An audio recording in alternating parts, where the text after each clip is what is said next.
정계를 은퇴한 뒤에 집거했던 새정치민주연합의 손학규 전 상임 고문이 박상천 전 민주당 대표의 빈소를 찾았습니다. 손 전 고문은 박상천 전 대표와 지난 2008년 대통합 민주신당과 민주당 합당 당시에 통합을 이끈 인연이 있습니다. 손 전 고문은 조문을 마친 뒤에 유승민 새누리당 전 원내대표, 또 김부겸 새정치연합 전 의원과 자리를 함께 했는데요. 자, 보시는 것처럼 이들은 서로 안부를 물으면서 술잔을 기울였습니다. 그런데 곁에 있던 임채정 전 국회의장이 던진 말이 화제가 됐습니다. 바로 이 말입니다. 손 대표 왔지, 유 대표 왔지, 여기 신당 창당 하나 하겠네. 농담이었지만 뼈가 있죠. 두 당사자는 멋쩍은 표정을 지었고 주변에선 웃음이 터졌습니다. 손학규 전 고문은 유승민 전 대표와 김부겸 전 의원과의 문상 조우에 대해서 조심스러운 입장을 비췄습니다. 직접 들어보시죠.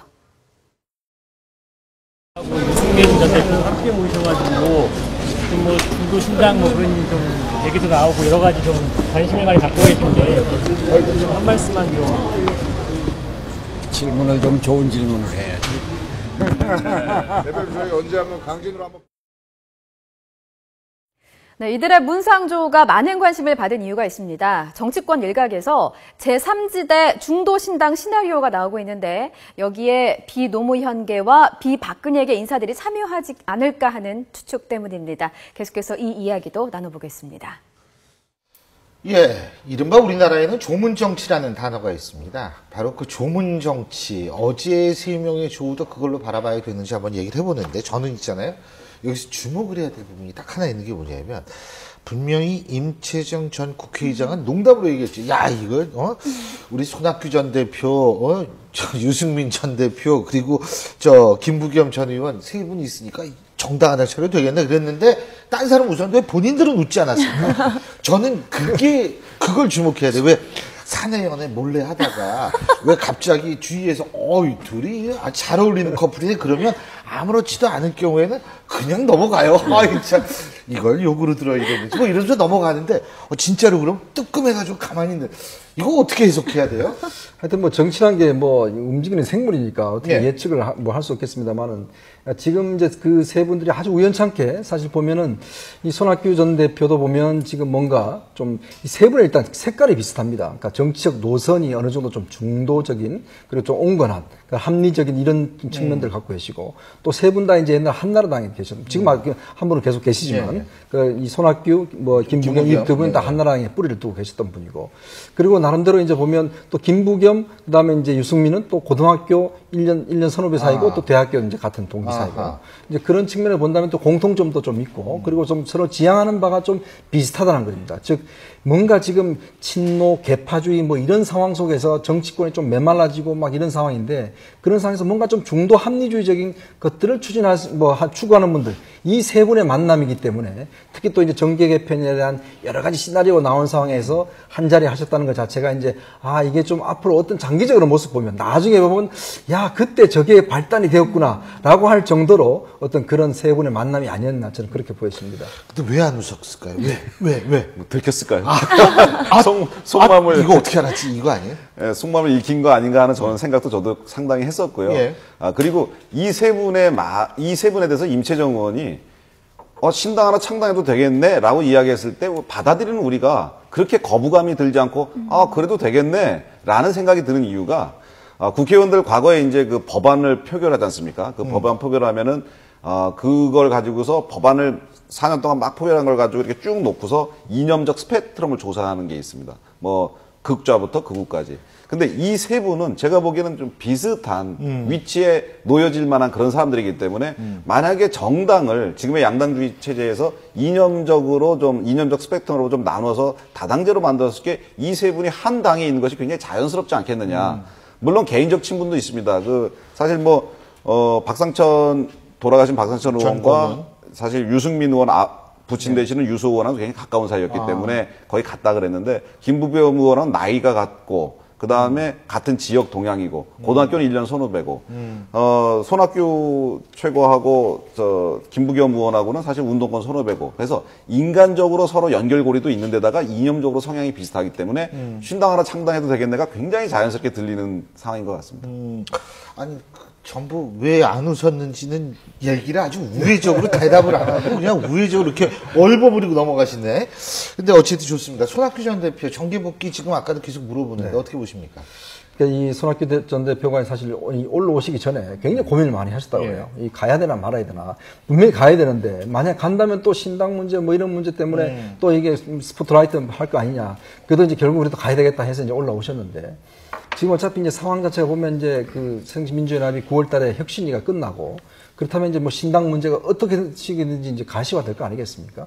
그렇다면 이제 그 속에서 본인의 좀 역할을 찾겠죠. 그렇다 본다면 지금 여러 가지 상황을 좀 지켜보고 계속 뭐 저는 손학규 대표가 정치를 전혀 떠났다고 이제 보진 않습니다. 뭐 본인도 그렇게 이야기했죠. 계속 스물스물 곰팡이가 피어오른다고 이야기할 정도로 본인이 이 정말 야당을 어떻게 하면 집권할 수 있는가 이거에 대한 고민들이 굉장히 많거든요, 사실은. 이제 그렇기 때문에 손학규 대표가 어떤 방식이든지 뭐 시기적으로는 좀 모르겠습니다만 저는 다시 돌아오지 않을까 그렇게 생각이 듭니다. 예. 지금 어쨌든 손학규 전 대표는 그 뭐 종편에 나는 자연인이다라는 프로그램이 있어요. 그 시청률 잘 나오거든요. 그거. 거기 한번 나가셔도 손색이 없지 않을까 이런 생각도 듭니다. 지금 당장. 자, 다음 주제에 넘어가 보겠습니다. 화면으로 만나보시죠.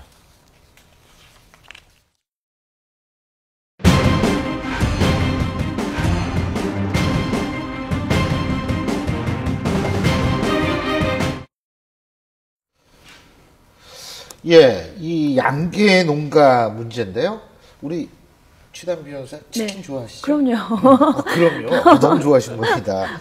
근데 요새 치킨값은 올랐는데 닭값은 떨어졌다. 이게 문제의 핵심이거든요. 네. 그죠?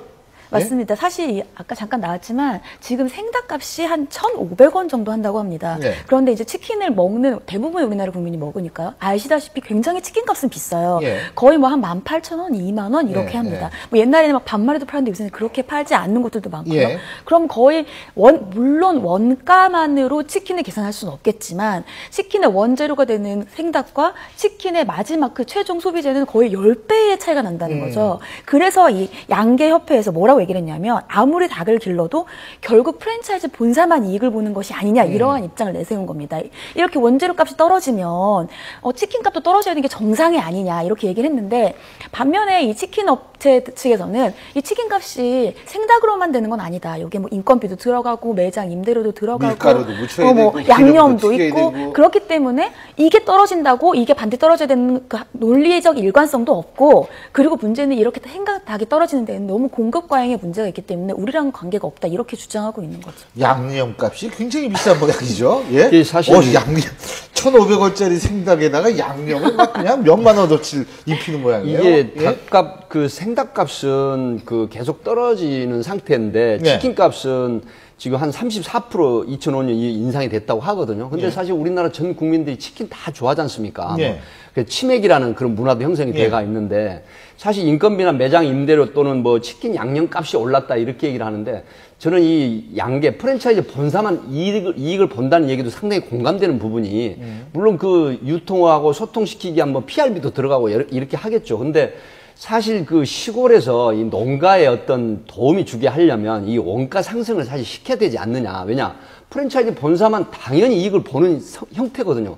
그러면 이게 뭔가 좀 담합을 해서라도 이 양계 농가에서 조금은 원가에 좀 올라가는 이런 인상을 시켜주는 어떤 방법을 찾아야 되지 않느냐. 그런 생각을 해봤습니다. 사실 정말 힘들거든요. 이번에도 지금 뜨거운 낮에 한 100 몇십 마리 닭이 뭐 이게 저거 됐다고 하는데 폐사됐다고 하는데 이 농가들이 얼마나 힘듭니까? 이런 측면을 조금은 생각을 해줘야 되지 않냐 싶습니다.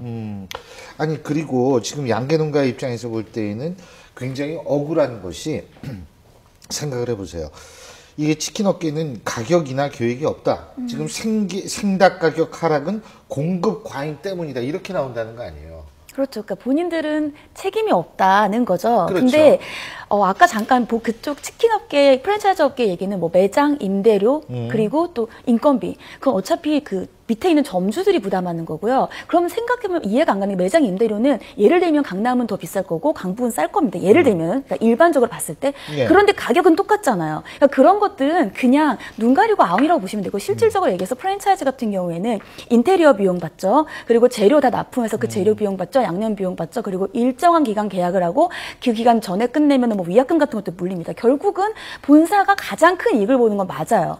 그렇다면 본사가 이렇게 큰 이익을 보고 있는 거라면 그럼 전 이렇게 공급 과잉이 되었을 때 기본적으로 어떠한 뭐 지역이랑 계약을 체결해서 뭐 깨끗한 닭을 소비자들을 위해서 공급해 주십시오 하면서 뭐 이렇게 뭐 채소라고 치면 이렇게 밭으로 사는 것처럼 계약을 체결해서 그런 영세한 업체들이랑도 같이 윈윈하는 전략을 이제는 세워야 되지 않나 싶습니다. 저도 그 생각했어요, 지금. 아니, 프랜차이즈 늘리지 말아라. 그래, 니들 올리고 늘리지 말아라. 그리고 동네에 작은 통닭집들 있잖아요. 그 통닭집들 연합해서 가격을 팍 내릴 수 있는 기회 아닙니까? 그렇죠. 예? 그거 진짜 한번 생각해 봐야겠네요. 그러면 사실 누구든 거기 가서 할 수 있는 거고, 그러면 또 프랜차이즈가 거기서 가격 좀 늘릴 수 있는 거 아니겠어요? 예? 근데 참 너무 많습니다. 사실 프랜차이즈가 참 저희 동네만 해도 부지건 한 대씩 사실 프랜차이즈가 있으니까 너무 경쟁이 또 치열하니까 또 너무 자주 바뀌고 예. 그런 면에서 참 보면 참 이게 가격을 내릴 문제 쉽지 않을 것 같습니다. 예. 그 지금 1,500원대라는 거를 지금 대부분 모릅니다. 근데 이번 뉴스가 나가니까, 생닭 한 마리에 1,500인데 2만 원, 19,000원씩 받아? 이런 지금 여론이 굉장히 높거든요. 저도 사실 놀랐습니다. 황금 뭐 양념을 하는 모양이죠. 과일시장 가보면 뭐 1,300원, 500원짜리가 있는데요. 예. 그게 지금 치킨을 사 먹는 사람들 입장에서는 야, 원가가 이거밖에 안 되는데 이건 너무 5배 정도 비싼 거 이건 문제가 있다. 이런 얘기 지금 하는 거거든요. 네. 근데 이런 걸 프랜차이즈 본사에서는 좀 귀담아 듣고 진짜 이 치맥 그렇습니다. 이거 정말 이거 여론 나빠지기 전에 어떤 조치를 해줘야 되는 게 아닌가 싶습니다. 예. 자, 그러면 백 팀장님은 여기에서 헤어지겠습니다. 오늘 말씀 잘 들었습니다. 고맙습니다.